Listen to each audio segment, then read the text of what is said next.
This is another example to use CrossTab with the US trade database that is given to you for assignment.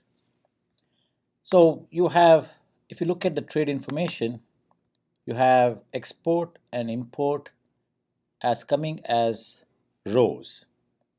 In many of your assignments, you're going to compare exports and imports, so it has to be in two different columns.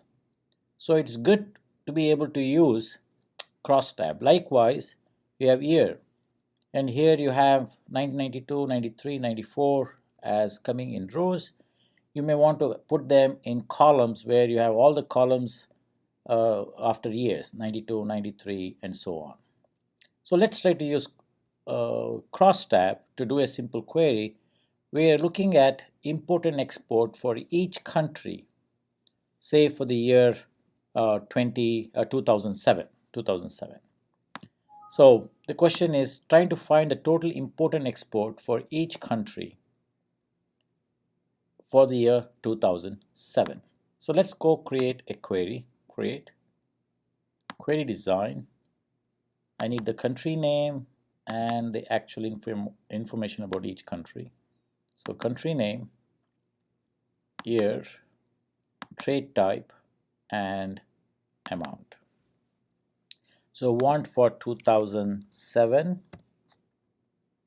and you want to do CrossTab. When you do CrossTab, by default it takes group by.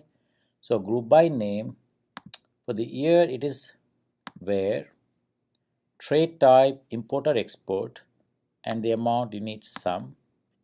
So here in the CrossTab, you want the country name to be in the row. You do not care about the year, so I'm going to say not shown. Trade type, column heading, so import and export will be two different columns, and then the actual value.